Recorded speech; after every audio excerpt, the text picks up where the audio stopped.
Welcome to the Burning Pallets podcast, sponsored by TechSource. Here's your host, Ryan Boland. What's up, guys? Ryan here with the Long Beach Trade Show, Impressions ISS, the yearly big trade show everyone comes to.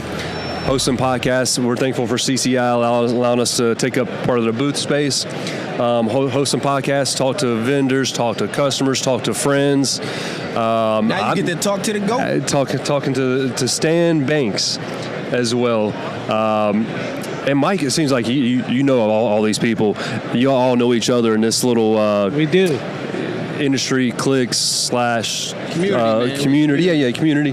And appreciate you coming on, talking to us, talking about all kinds of different things, industry, where it's going, where you've been, how you've been, all kinds of stuff. But we got Stan Banks, T-shirt side hustle, which a lot of our people who watch these or even the shorts that you create, they're going to know who you are. They know who he is, I guarantee you. But thanks for coming on, talking to us. Appreciate it, man. Yeah. Thanks for having me. I would say Stan's like the East Coast whale. The East Coast? Yeah. I thought you said West Coast.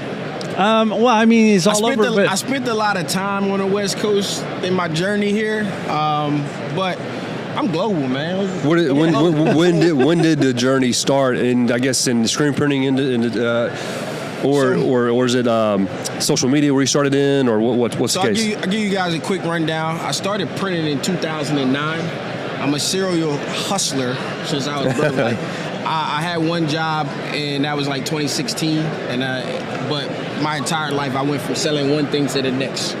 I mean, all the way back to Pokemon cards. So, there you go. What ended up happening for me was I was doing photography. I wanted to promote my photography business, and I made a shirt. I had already taught myself graphic design, how to build websites, and people started asking me if I could make their shirts. I knew where to get them printed from. I didn't know how to print, and I just said yes. I would do the artwork.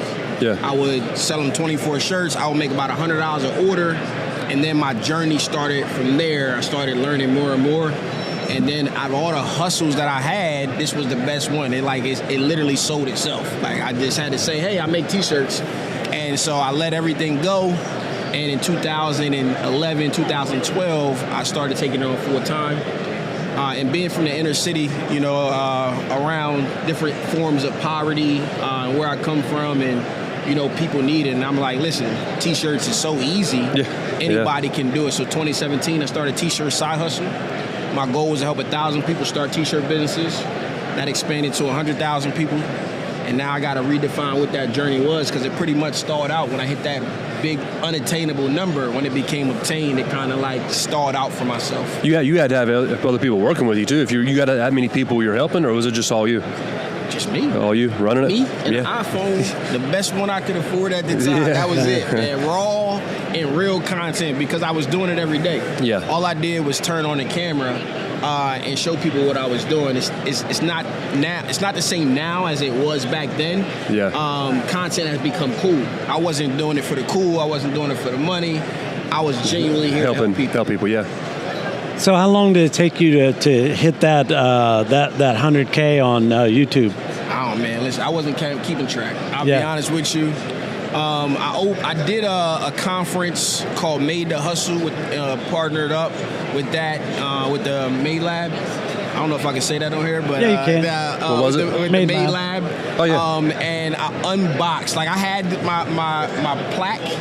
Yeah. I had it for a while. I never opened it because it really didn't mean much to me. You get the plaque. The YouTube plaque, yeah. When I brought my people together for this conference, which was the first of its kind for that hustle, that internet community, I unboxed it at that event. Yeah, that's cool. And it meant something at that point. Before, it didn't really. It's like everybody, hey, we're. It wasn't about me. It was about everybody else. Yeah, it's a group Something thing to aspire to. Now, when I first ran into you or on the internet when I was doing content, I was hearing Supercolor, right? Yeah. So you have a history there. Is that something that you can elaborate on? Because it seems like you came in and those guys just blew up. So I'm gonna start with this. Can I be real here? Yes. I be real? All right. Real. So they had a great product, but there was a product And when I walked into the door, because one of my followers tagged me in the product and said, hey, they were reaching out to him. He's like, I don't really know much about printing, but you should connect with these 3 people. Them 3 people was myself, Brando, and Reyes, right? Brando is literally maybe like 5 minutes from Supercolor. Reyes maybe a couple of hours from Supercolor. And guess where I'm at? Across the entire country. I came to the show in 2020. I remember that, somebody here that I connected with, and I pulled it up. And then I went to go see them. When I found the company, I literally asked them how much capacity they had. They said, we are at like 90% capacity, right? And I'm like, what you mean 90% capacity? Like, I can't do anything with this because you can't take any more orders pretty much. He's like, no, we got like 90% room left. Okay. And they had a next day turnaround. And let's just say that next day turnaround at one point was like 21 days. From the marketing and me pushing the name out and creating what you guys know of from a social media standpoint. You buried him in work. I broke it like 3 or 4 times. Yeah. Like literally broke it. So what kind of numbers are we talking, like volume-wise? Volume, I can give you revenue. Like I can tell you where they started, and I noticed because the goal was about 5 to 10. The goal was like 10 grand a day, and they didn't hit it every day. So that would tell you that they're doing about $200,000 to $300,000 a month, right? Yeah. So somewhere in that range, to the point where when the relationship was severed, I think it was up to like $2.3 million a month. So what severed the relationship? I would think if you took them to there that they would tie you in. So to cut that straight and to not be like one-sided in it all, I first want to say I've seen the relationship start to change. And this is something that I had to learn. Mind you, I've never had a job really in life, maybe. So I never came from a corporate structure. And I'm a very passionate and loyal person. I don't do anything half-assed. And so I say that to say I started to see things change as more people came in, right? You hire your buddy to be a marketing manager. He got no clue what he doing. He might have come from like some traditional marketing. He talking about putting up, running TV ads, and this is 2020, 2021 at this point, TV ads and billboards. Yeah. And I'm like, bro, what is he even doing here? Like, and my job was to like be real, be who I was, right? So I'm advising, I'm consulting, and I literally had to say, like, a week into this guy, he's not that guy. He's not gonna be who we need him to be. So that is where I started to see things change, you know what I mean? And those things kind of had like writing on the wall a little bit from there. So what ultimately severed the relationship, I got into a little back and forth. I'm an industry consultant, like literally the best consultant in this industry.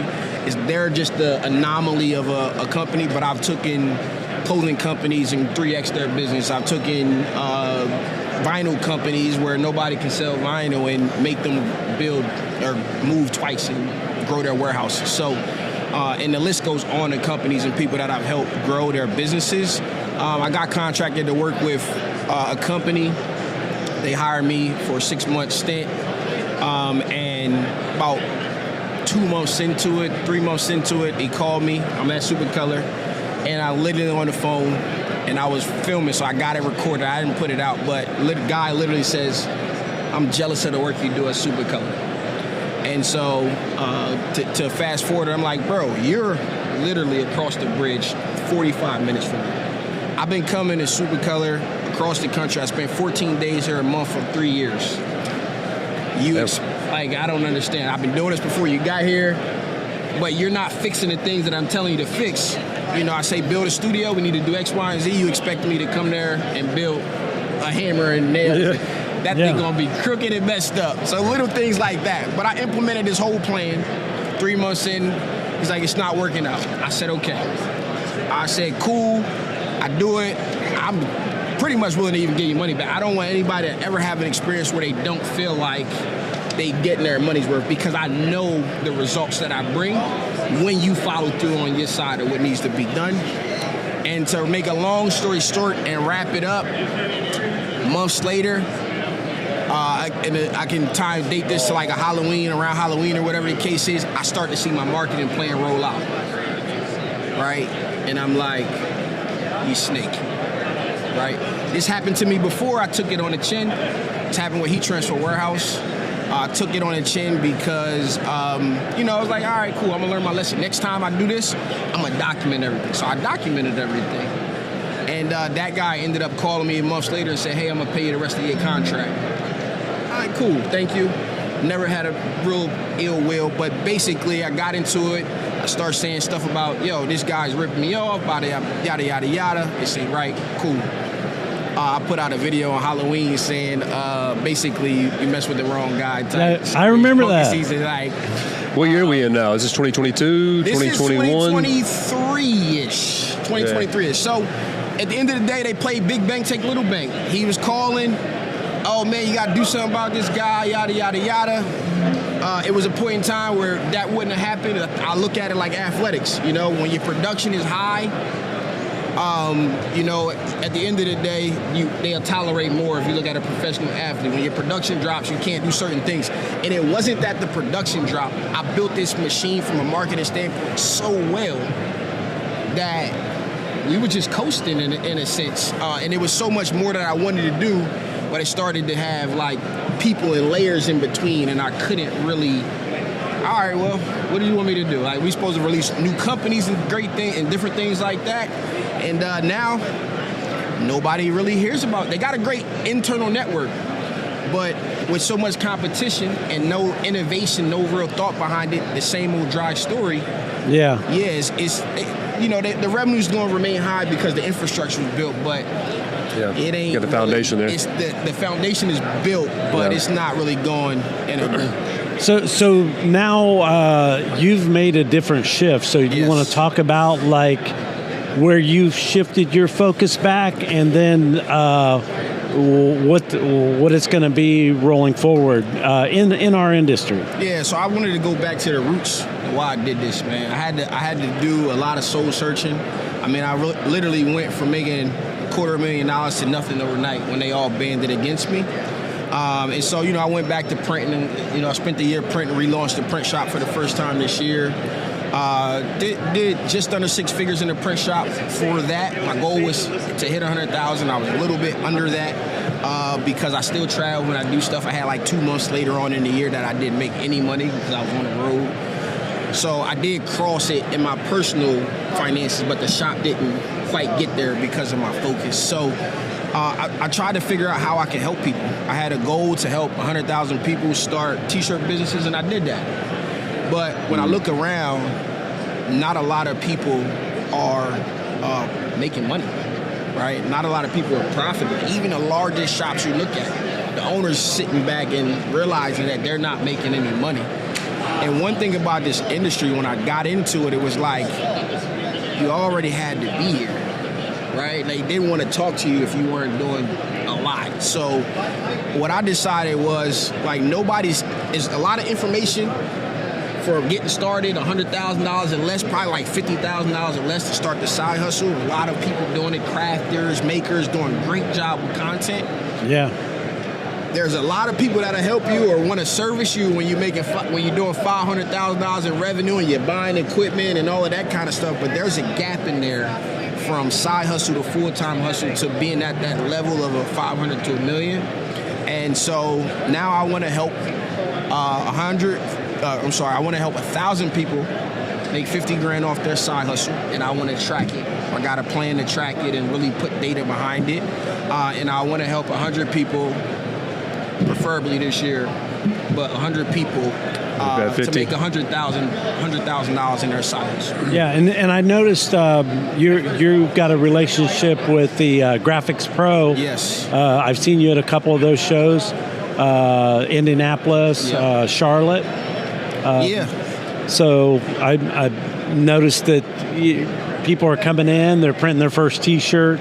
Is that part of that, or is that just something? It's a part of it, man. My brand is everything. Everything I touch. I'm not one of the people like, hey, pay me $5,000 for a video. I'd much rather you sponsor something and help me help more people. So I've always had that mentality. Like, even when I talk about the revenue that I made from consulting, I never came in the door and say, yo, I need this amount of money. I put the work in. You know what I'm saying? I did a certain amount of work. The revenue grew to a certain amount, and then we came back and we went back to the table. So Graphics Pro is trying to do something different to actually create a university where people can come in and try before you buy, but really just get hands-on with the stuff that you may want to purchase. I saw that, from industry people who are really doing the work, and that's why I would gravitate. I really wanted to step away, but that's what gravitated towards. So you're working with Graphics Pro on that whole university type of deal. Yes. Yeah. And then I'm also doing speeches at all 5 shows geared to once you get past that, once you get up to 6 figures, how do you go beyond? So people feel like 6 figures, when I say I want to make 6 figures, it's only $100,000, right? Yeah. Why is it only $100,000? Because the last time I checked, 900,099 is, all 9s is still 6 figures. Why do we always stop at that? I always say, I used to want to make 100K until my bills was 100K. It's like, so that's my focus now. Is like, I just want to make sure people are thriving and making money printing and know that they're profitable and making decisions based on the income and not just buying equipment and sitting over here and not using it or whatever the case is. You started in screen printing, you had your little stint with the Super Color, went back to screen printing, and now you're more helping people out again like you used to do. I'm more print shop. I'm more whatever it takes to get the job done. So let's make the numbers make sense. Kind of went full circle. You're back where like you started after, But you're not back to screen printing. You're back to the. I'm back to screen printing. Okay. I'm running a print shop. Okay. So let me say this. But then you're also going to shows, talking to people, and you're helping out with like the Graphics Pro, doing the university education stuff. Yeah. And let me say this. I tried to get you in there on that thing too, by the way, but they're charging and all kinds of stuff. Yeah. Talk to me. Let's see what we want to do. But let me say this, man. I learned so much about building a business that I am forever grateful for. And it was a very, very mutually beneficial relationship and beyond money, right? And when it came to working with the guys over at Supercolor, at the end of the day, I feel like certain things, based on where I come from and having loyalty and different things like that, I ran through brick walls for people there, and so I just can't stand by and be around bad people, right? And it's subjective, but I got morals, principles, and values. And if I walked as close to my morals, principles, and values as I could without going over the line. And so I'm forever grateful from the educational pieces of seeing the company grow from 9 employees to over 105 and being part of the marketing and the implementation of different things and strategy and everything. I'm forever grateful for that piece of it. But morally, man, I just got to go a different direction. That was a lot. It's a long road. that was a lot. But I don't want to act like it's all bad things. It's just that piece of it. Any situation in our industry or life period, if you're in a moment of discomfort, that's when you're growing. Yep. So sometimes, that's what the whole growing pains is about when you talk about growing pains. And I think if you get down to it, like for me, like I could just sit on top of what I already know, but I put myself in uncomfortable scenarios to grow. Yeah. A good, like the last time that I did that in a bigger way was our DTF project, a machine that we're selling on our own in-house. And so I had to learn how to install them, how to, and I take people along with that journey on the art side because that's where my strength's at. But yeah, I'm going out there like, putting these damn machines in all over the country now. It's becoming more comfortable. And so when I get that, then, TechSource will go for the next, hurdle for where the market, takes us. That is when people rest on just what they know. Some people just want to glide on what they know. Then you're not going forward. I have this one life. I want to, explore and learn, and people that are afraid of that aren't the people that ever, persevere. I feel. So now you move. He's installing DTF machines, doing his content, all kinds of things.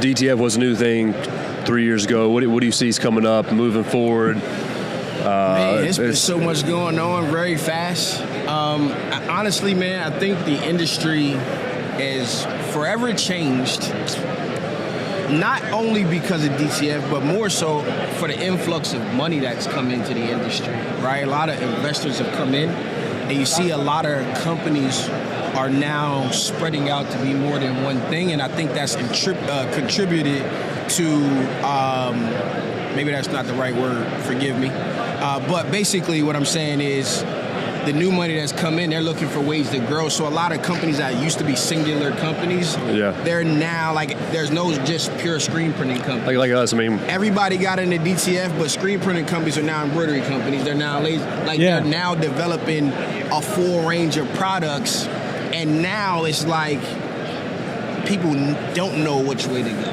Yeah. And everybody's just trying to sell you, but nobody's really here to help you.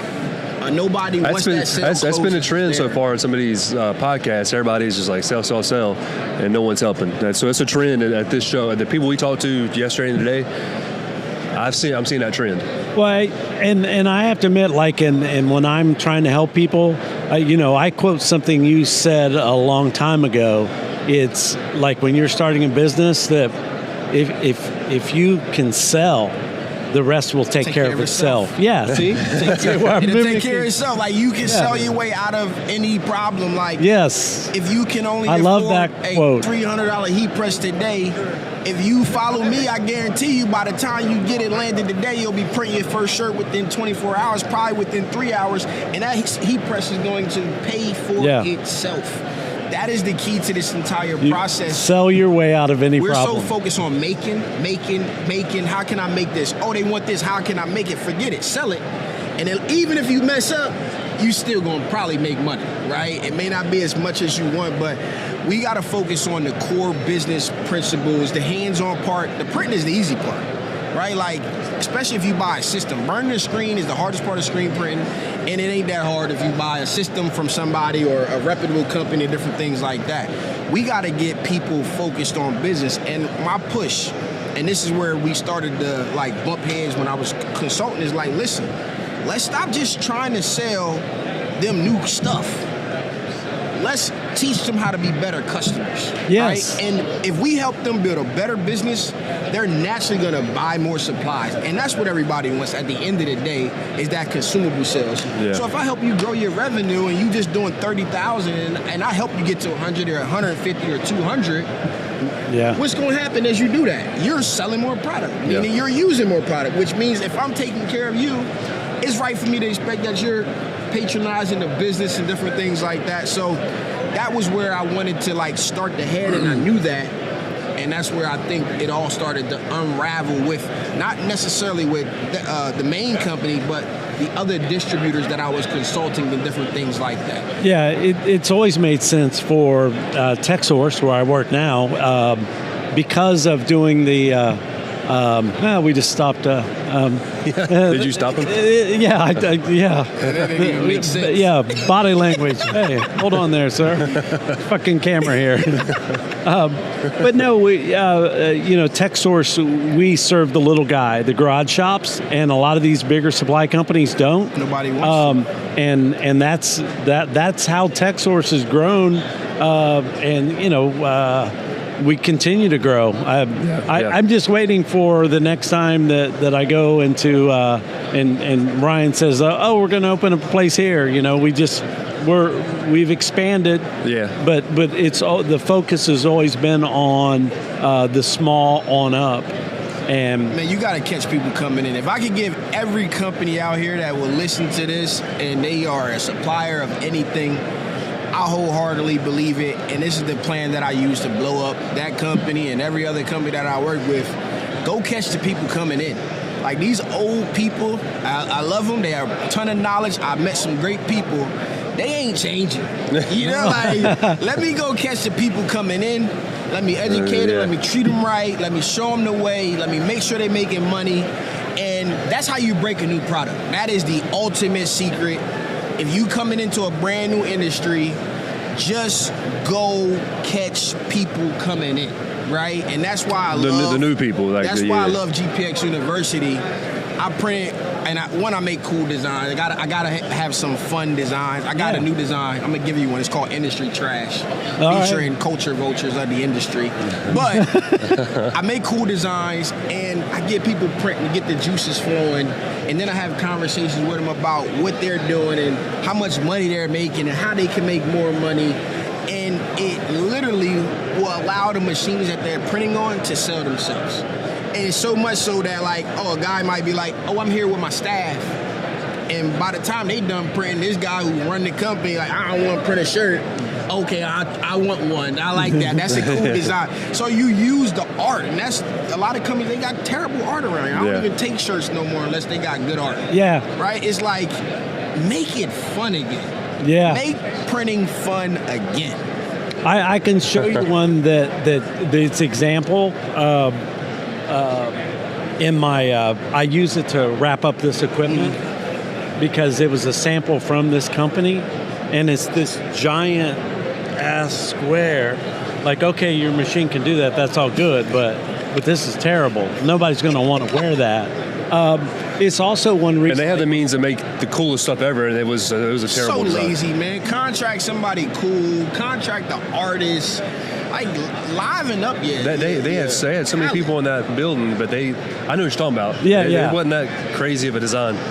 Well, I'm also big about, when I make stuff for myself, like because of the DTF and I'm in this, I make a lot of one-offs. So if I do myself like a Bob Marley, I don't even put his name on there. It's just the art, right? I like screen printing at its very basics when you're doing it in the form of art. And even when you're selling commercially, all those companies I talked out of putting their 800 number on the back, or even lawn care that was people, going on forever. I would tell people, my best example is this. The guy wanted his number on the back. All of his guys wearing a shirt. So I'm like, nobody's going to pull their car over when your guy's mowing the lawn and say, let me write that number down. Now, what they did remember for the lawn care or the landscape, or what's that the whole genre is called, but I said, if you have the balls to do this, on the back, you smoke it, we cut it. Right? People have to be You got to shell shock them. Yeah. You got to. Because they'll remember that shirt because it makes them laugh, That's right? marketing, man. It's a trial and error. It's a test, pushing the edge. Most people want good marketing, but when the real marketers show them what real good marketing looks like, they don't have the balls to pull the trigger. So you're gonna do it, but at your speaking event in April, and you're talking about marketing and having a balls to do something. Your fuck DTF thing. Yeah, I'm wearing my fuck DTF shirt at the DTF Expo. I'll be like one of the panelists. So you're gonna catch everybody's eyes and wow. So it's Johnny Cash. It's on my channel, but it's the famous picture of Johnny Cash flipping the camera off or whatever, and I put fuck DTF because of all the printers that see my stuff that are screen printers are like, fuck DTF. I've seen that more than once. So I made a fuck DTF shirt. And Adrian was like taken back because they asked me to shoot a promo, so I did. I'm wearing the fuck DTF shirt. She's like, I don't know about it. Then I'm like, well, you get it, right? Your audience is gonna resonate with your audience. Yeah, the people that you want to come. They're gonna see it. That's a damn sure. But that is that is my wow factor. What I see about, like, I know you're a marketing dude, but so that has to resonate with you. Like, you bring something ballsy to the table, something that will grab attention, and they don't have the intestinal fortitude to pull the trigger, well, we don't want to look in that light. We want to stay a little too sterile or antiseptic and not reach, what you should be reaching, One of the best things that happened to me throughout this turmoil that I've been through the last year and a half after all of this happened is like, look, I got no friends. Like, I feel so free because sometimes, like, I watched a guy review a machine the other day, and he like, it's great people over there, it's great people over there. So he didn't want to say anything bad about the bad service that he was receiving, right? And it's because you know the people, you don't want to, but they were supposed to send me these inks. I ain't seen them yet. It's been 2 years. I'm probably not going to get it, but they're great people, right? And it's like, and one of the things that I learned to do here is like, sometimes it's not the people that you're talking to. It goes up the ladder and then it dies or something like that. Yeah, but yeah. I got no friends now. So when you talk about controversial, my next YouTube plan being controversial, I don't have to like worry about how this person is going to feel about it. Bro, I know crafters don't make money. And everybody teaching crafters how to make money don't make money selling the crafts that they teaching people how to make. But they are making, they promoting this $1 million lifestyle, this lavish lifestyle. Here you can do it too. But you can't do it off of what they teaching you unless you start teaching what they teaching you. Yeah, that's the irony I've found online with people teaching you, like here, buy my course and I'll teach you. And they're making money off selling you a course to teach you. And it's like... And he's the old guy who should quit. You're talking about the older generation. They just need to get it going because they're not going to change. The person you're talking about, we all talk about all the time. Yeah. He should go ahead and go on because he's old. Yeah. But go ahead and finish what you're saying. He's lurking. But go ahead and I've finish. seen him 3 times. He's lurking. Man. But I just wonder, like, are we, are It's we against my moral compass. Are we close enough that there'll be a time where you'll come to me and say, Mike, we need to push you on out? I think we got that relationship. But again, bro, I love the old people, man. I used to fight with the old people when I got started. You shouldn't be teaching this. You're giving up too much. You're teaching them wrong. I'm like, listen, did I print this shirt? Did my customer love it? Fuck you at the end of the day, right? Like, hey, your coat, I had a and I'll call people. You say something crazy to me, I'm going to pick up the phone. I called this one dude. You're a teacher. You're coating the screen with one hand. You should be doing it like this. And I literally was on the phone with this dude for an hour, and we going back and forth. He like, that's the industry standard. And I'm like, no, I'm the new industry standard, right? Like, it's like, forget everything. But that whole shift of everything. So it's not that old people need to get out of the way. I get it. And I don't know who you're talking about, but maybe 3 people come to mind that you could be talking about. But at the end of the day, we need everybody. Yeah. And the key now is collaboration amongst generations. You were saying like some of the people that are stuck in their ways, they need to be susceptible to change. Yes. That's what I was trying to get at, the old people. Because I don't like change that often either, but you gotta embrace it. Yeah, but even in our company, the dynamics of TechSource is Ryan's father founded the company, and he was here. He flew out early. We're going to take the red eye, but Ryan comes in. He grew up in this. But there's certain things that Ryan understands because it's generational. That allows us to do stuff like this. I almost guarantee you if you weren't there and I was just dealing with your dad and said, hey, I wanted to go do a podcast. 100 billion%, you would not be anywhere. I would not be anywhere. But he gets it. But Robert trusts Ryan. What's what one guy say yesterday? Tech stacking. What did he say? Tech something? Tech stacking. We were talking about different systems. So what I get at that is you got to have all these different forms of marketing. It all takes it all to make the damn stuff work. Podcast is part of it. You got to have every avenue to cover stuff. I get hired, right? And the company that blew this all up, the meeting was like, I need to shake things up. I need to freshen it up. I need to do this. I need to do that. And it's like, rename the company if you want to. And I'm like, hold on, okay, cool. But I come back to it.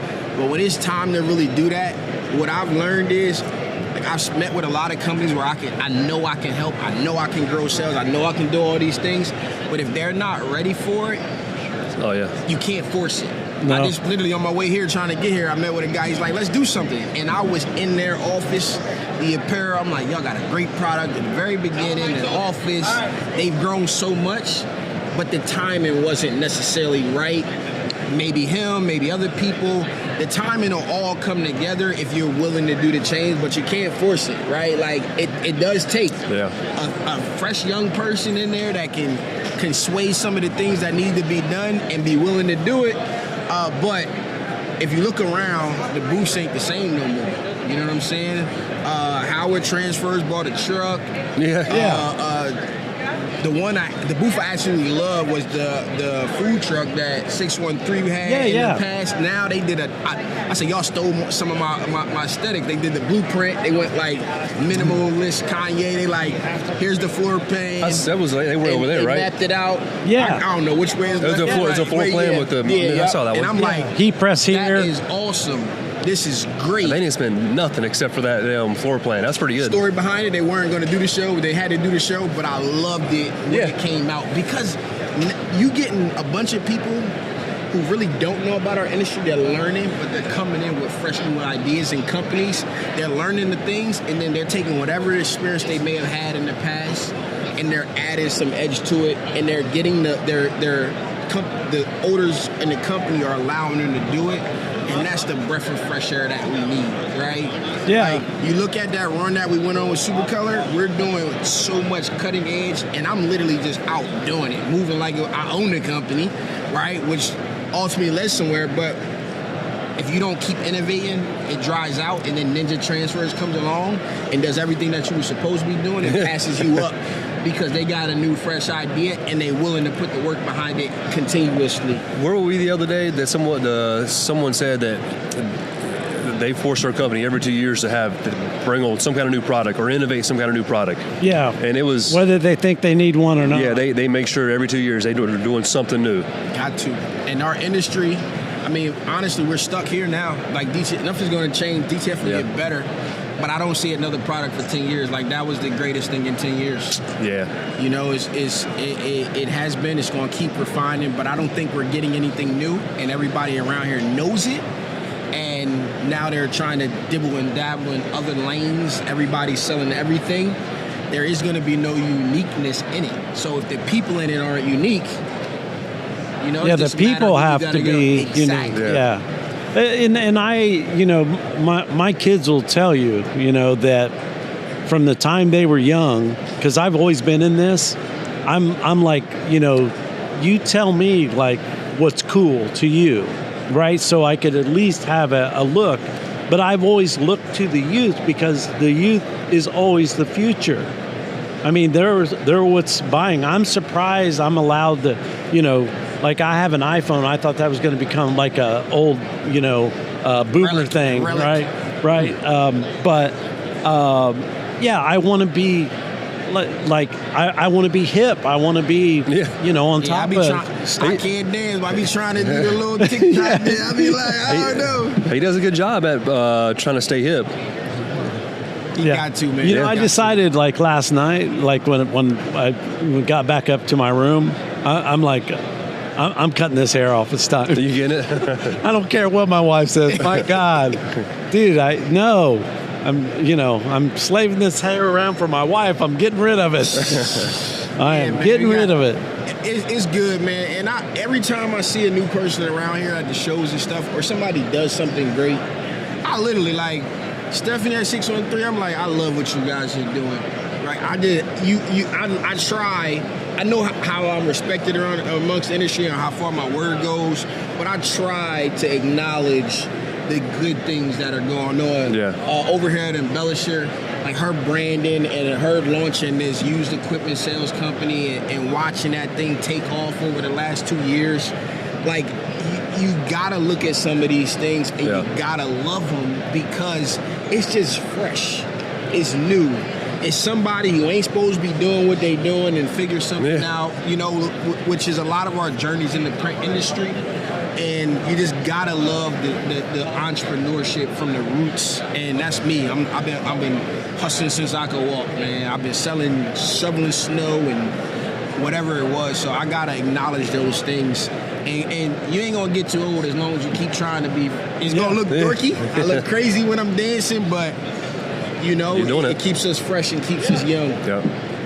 I just want to be in the club. That's all. I don't need to be the leader. I just want to be in the club. That's it. What state, where are you from on the East Coast? So I'm from Delaware, Wilmington, Delaware. Okay. I live literally 15 minutes from the Philadelphia airport, maybe 10 if it ain't no traffic. So right across the state lines in Delaware. Small. Born and raised. Yeah. Small, but but you rarely meet people from Delaware. Everybody says that. But if you're not first, you're last. Yeah. Yeah. Dude, I appreciate that we could connect. Last year was so chaotic because we had this regimented thing, and that's why Ryan and I said, we're just going to go grab people. Yeah. So we got several people. When we get done here, we're going to say, okay, you're up. Who's around? Who's near? Yeah, but that allowed us. Last year was all vendors. Yeah. It wasn't all vendors. It felt like that. This year's been nothing but other minimalist. It was like a thing last year. That's a massive thing. They did it. M&R did a whole production. I had to pack this in a suitcase. Yeah. Right? I need a clone of this thing so I can get some good work in. That's what I'm trying to improve. You see, I don't got much. There's not a lot going on. These bitches are heavy though for a suitcase. This is the heaviest part. This is why the suitcase weighs 63 pounds. Yeah. But it was either that or the big springy things. I'm wondering, how they were gonna. But yeah, this mobile podcast. What I want to do next year, Ryan. Tell me if you think it's a good idea. So we went down to this. Still weighs a lot. Yeah. Next year, we're just going to do the mobile podcast. I'm going to have a tripod with the iPhone on 4K and plug in good sound, and we're just going to walk up on people and do a podcast on the spot in their booth. Boom. Or let's go against this cool we got to be mobile so we can get to other spots. We can just jump around to anybody because, here's the truth. They're not listening, are they? There's people we want to have on here, but we can't because it's a conflict. Oh, yeah. Conflict. Yeah. Because we sell, like when you walk in the grocery store, there's 5 different brands of butter. I can't bring Easeway over here because of CCI. Yeah, I couldn't. I get it. But the beauty about this is, man, this don't have to be about product, it's about knowledge. Yeah. You know what I'm saying? So at the end of the day, people ultimately going to go wherever they feel the most comfortable. And this is one of the things that I've always tried to say.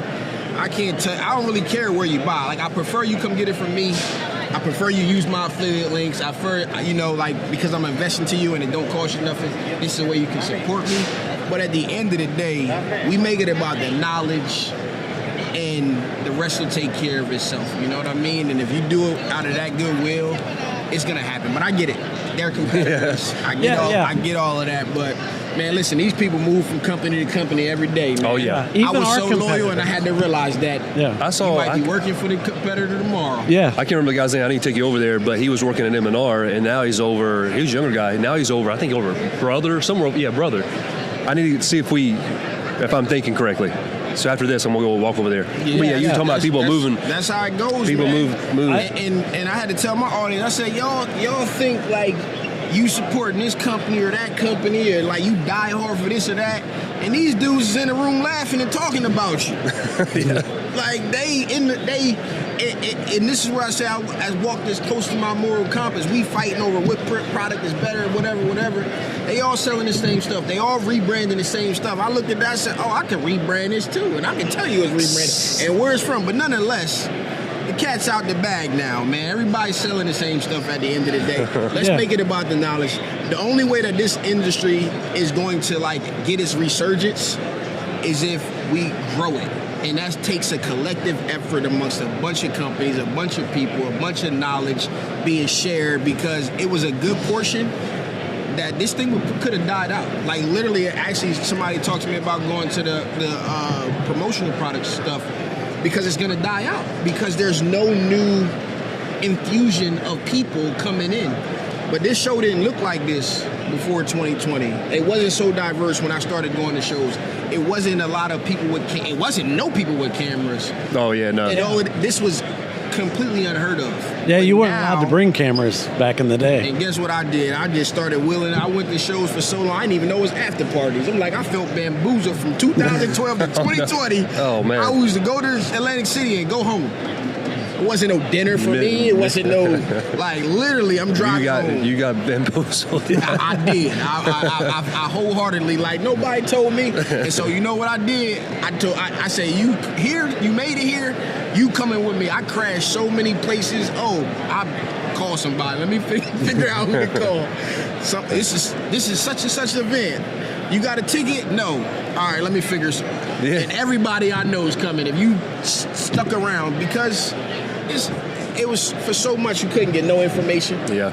Nobody helped me when I got started. I had to figure it all out on my own. Nobody told me where to go. And then when I got there, everybody's so welcoming and loving. So why you just don't want to let people, let them in. Let them open the doors. Let them in. Or True. yourself's going to do it. One of the two is going to happen, man. But yeah, thank you guys for having me. Absolutely. I appreciate it. For all you guys watching, you guys can catch me, T-shirt Side Hustle, on YouTube and Instagram. My new professional segment channel is called Decorator by Nature. Decorator by Nature. Where I'm focused more on like the business side of it. And then the last thing that I got going on is I do a lot of classes, but my main two classes is a 6 feet to 6 figures. So what is it? Where 6 feet to 6 figures. Okay. Where I show people how to start with a 6-foot portable table with a heat press or whatever they want and grow a 6-figure print shop. And my new class is called Beyond 6 Figures, where I'm focused on organizing the business for people and helping them go out and grow beyond, like, let's go to the $9.99. You know what I mean? Like that. Let's push what 6 figures means. And then hopefully in 5 years, your next video will be the 7 figures. Well, beyond 6 is 7. Exactly. So now you're going to be in 7. Before I go, last day I was going back and forth with my girlfriend about the name, and she was like, I said, when I think about beyond 6 figures, that means 7, right? And I'm really just trying to get people past to the 3 to 5 or whatever the case is, but it's beyond. I'm trying to lay the foundation that nobody talks about, organizing the business and all of this good stuff to get things going. So I got a lot coming. And if you want to join me and you want to be a part of like-minded people, join the club that you want to be a part of. I got something I'm working on called the T-shirt Hustlers Club, is where my membership community is going to be. It is purely around like-minded. One day, when I get fully going, I'm going to have you come in and do some talks, man. I love your content. I learn from your content. You make the art videos that I wish I could make, but I don't enjoy artwork. But the same tips and tricks that I would tell people to do, you do it. And I'm like, you do it well enough that I just share out what you make because I like it, but I never want to teach art to that degree. But you make the exact videos that I would make if I really dedicated my time. Yeah, Ryan hates art. I hate artwork too. Yeah. I'm good at it. Yeah, I don't know how to do it, and I won't do it. I'm good at it. I'm good at making some ideas. I force myself to learn, and I'm not like a creator. I'm a manipulator. So I manipulate a lot of things, but now I just pay for the stuff to get done. Yep. Take a look. Let me show you the mock-up of this new design before we go, and you tell me what you think. Is this going to be at the next trade show? Nah, this is going to be. I think I'm going to give them away for free. People just got to pay shipping. Oh, industry trash. See the heat press, the T-shirts, the vulture on there. So my series last year was living off printing. Yeah. And what I do? Living off printing. I got one called Print Dreams, and then I got one more about the same theme of this. Yeah. I gotta fix it up, but this is the They sample. all have the same sort of look. Yeah. So it's the sample. People love them. I almost got my head knocked off for one of them. The lady was so mad. I had the Pellon of it, the last one I did. Yeah. I change it every show. She like, you don't got this one? She went and told somebody. I said, how you gonna tell somebody on me? When I'm me. Like, she went to above my head. He don't have one. They're like, what do you want me to do? I'm like, listen, lady, I'll send it to you. I don't want to die here at this conference. But nah, thank you guys for having Absolutely. me. Yeah. And you would have to live in a box not to know who this guy is. Yeah. I don't want to be famous. You're hitting the searches are good to you when you're looking in this genre, and you deserve it, man. You've built it up, and glad to be part of it, and so glad that we got to absolutely do this podcast, man. So appreciate you coming on, man. Thank you guys. Thank you. Yeah, we'll see you.